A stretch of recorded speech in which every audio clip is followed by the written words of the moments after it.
Bismillahirrahmanirrahim. Assalamualaikum warahmatullahi wabarakatuh. Salam sejahtera bagi kita sekalian, teman dan sahabat mahasiswa. Kajian kita pada kali ini ialah tentang fungsi dan kerangka dasar manajemen sumber daya manusia. Tentu ini adalah ditinjau dari MSDM bidang pendidikan. Jadi kalau kita berbicara tentang fungsi manajemen sumber daya manusia, paling tidak ada dua bagian, ialah bagian manajerial dan operasional. Manajerial ialah perencanaan atau planning, kemudian pengorganisasian atau organizing, pengarahan atau directing, dan pengawasan atau controlling. Dalam perspektif operasional, maka dia ada pengadaan atau rekrutmen, pengembangan atau development, pembayaran atau compensation, dan pemutusan hubungan kerja atau separation. Profesor Dr. Nurul Ulfatin menjelaskan dalam buku manajemen SDM bidang pendidikan, sistem dan fungsi manajemen sumber daya manusia dapat digambarkan seperti ini. Ini adalah fungsi-fungsi manajerial dan ini adalah fungsi operasional. Jadi dapat digambarkan seperti ini. Fungsi manajerial itu ada perencanaan, planning, pengorganisasian atau organizing, pengarahan, directing, dan pengawasan. Ada fungsi operasionalnya adalah perekrutan atau rekrutmen. Tentu dalam rekrutmen ini juga mengandung atau adalah memenuhi ketentuan, ada perencanaan tentang rekrutmennya seperti apa, pengorganisasiannya, pengarahan, dan directing. Begitu juga tentang pengembangan atau development. Tentu ada perencanaan, pengorganisasian, pengarahan, dan pengawasan dari pengembangan atau pengembangan sumber daya manusia itu sendiri. Kemudian ada pembayaran atau compensation, direncanakan, diorganisir, kemudian diarahkan dan diawasi pelaksanaannya. Serta tentang pemutusan hubungan kerja atau separation. Tentu hal ini juga diatur, ketentuan tentang pemutusan hubungan kerja direncanakan bagaimana dan seterusnya. Kemudian dalam pelaksanaannya juga tentu saja diawasi. Nah, kesemua rangkaian proses fungsi MSDM ini, baik dari fungsi manajerial maupun operasionalnya ini, itu adalah diarahkan untuk peningkatan daripada kinerja pendidikan. Kemudian berbicara tentang kerangka dasar manajemen sumber daya manusia. Nah, manajemen sumber daya manusia itu sendiri ialah terkait segala usaha. Usaha ini terkait dengan kebijakan, kemudian kegiatan, serta pertimbangan-pertimbangan agar sumber daya manusia di bidang pendidikan ini adalah pendidik dan tenaga kependidikan. Sebagaimana pada pertemuan yang terdahulu, sumber daya manusia bidang pendidikan ini, pendidik ini adalah guru, dosen, instruktur, dan seterusnya. Tenaga kependidikan ini menyangkut pustakawan, kepala sekolah, pengawas, kemudian operator, atau termasuk di dalamnya tentu petugas kebersihan cleaning service ini adalah masuk dalam golongan tenaga pendidik. Agar dapat memiliki kemampuan, kemudian sejahtera. Dalam rangka apa? Ialah dalam rangka mencapai tujuan pendidikan itu sendiri. Di mana tujuan pendidikan ini kalau kita lihat dari secara lebih luas, ada tujuan pendidikan nasional, ada tujuan institusional, ada tujuan instruksional, seperti itu. Pada intinya adalah bagaimana kita mengelola sumber daya manusia bidang pendidikan ini agar optimal mencapai daripada tujuan pendidikan itu sendiri. Nah, kemudian yang menjadi dasar manajemen sumber daya manusia itu sendiri ialah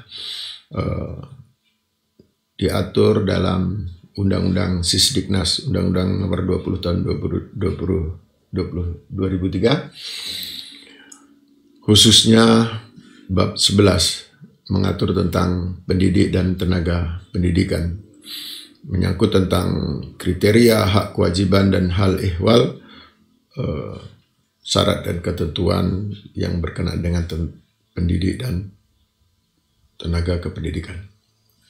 Kemudian Undang-Undang 14 tahun 2005 tentang guru dan dosen, kemudian peraturan pemerintah nomor 32 tahun 2013, ini adalah merupakan perubahan peraturan pemerintah nomor 19 tahun 2005 tentang standar nasional pendidikan. Juga termasuk peraturan pemerintah pemberdayaan aparatur negara nomor 16 tahun 2009 yang mengatur tentang jabatan fungsional guru dan angka kredit. Tentu ini jenjang karir guru ini semuanya diatur di dalam Permenpan ini. Kemudian indikator profesional. Ini perlu dijelaskan apa saja indikator profesional tenaga pendidik ini, ya, tentu terdidik secara baik atau well educated. Untuk memastikan tenaga pendidik ini memiliki pendidikan yang memadai, tentu diantaranya adalah menempuh pendidikan di Lembaga Pendidikan Tenaga Keguruan atau LPTK, menempuh pendidikan di Sekolah Tinggi Keguruan atau Universitas Fakultas Keguruan. Kemudian terlatih secara baik atau well trained. Selain menempuh pendidikan keguruan, tentu untuk peningkatan kapasitas dipastikan mengikuti pelatihan-pelatihan. Ialah diantaranya melalui Pusat Pendidikan dan Latihan Pendidik dan Tenaga Kependidikan, kemudian juga termasuk di LPMP, Lembaga Peningkatan Mutu Pendidikan, dan kemudian mengikuti proses pendidikan atau katakanlah pelatihan di Badan Pengembangan SDM Pendidikan dan Peningkatan Mutu Pendidikan. Kemudian indikator profesional yang berikutnya adalah fasilitas memadai atau well equipped.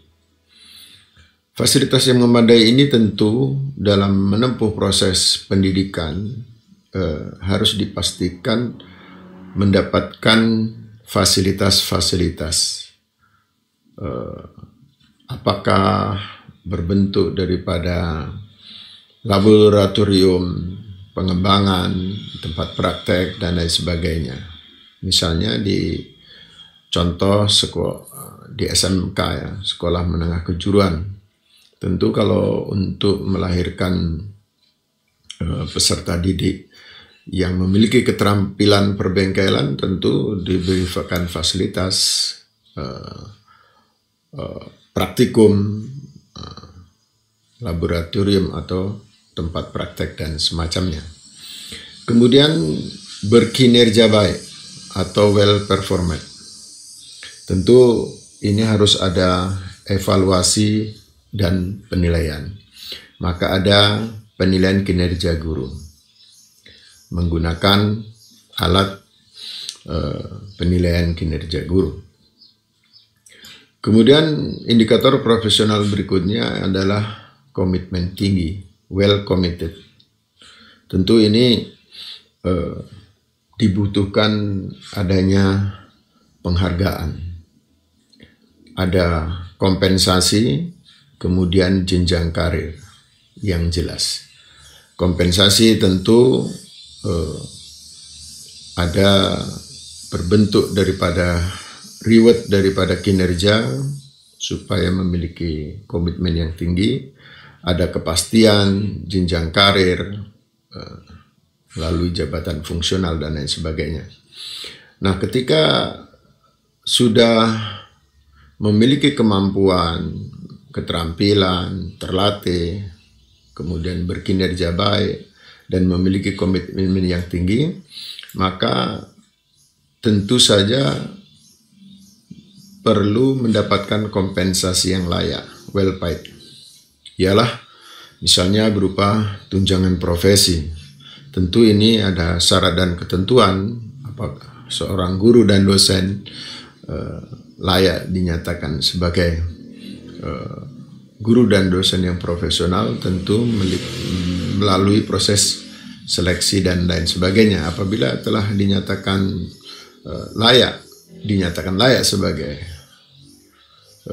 baik guru maupun dosen yang profesional, maka mendapatkan tunjangan profesi. Kemudian ada selain mendapatkan reward daripada katakanlah salary seperti itu, ada penataan golongan, pangkat dan jabatan yang diatur secara detail, yang diatur secara rigid. Nah, itulah teman dan sahabat semua tentang fungsi dan kerangka dasar manajemen sumber daya manusia. Apabila ada pertanyaan dan masukan, silakan disampaikan melalui kolom chat yang tersedia. Saya akhiri, bila taufik walhidayah. Wassalamualaikum warahmatullahi wabarakatuh.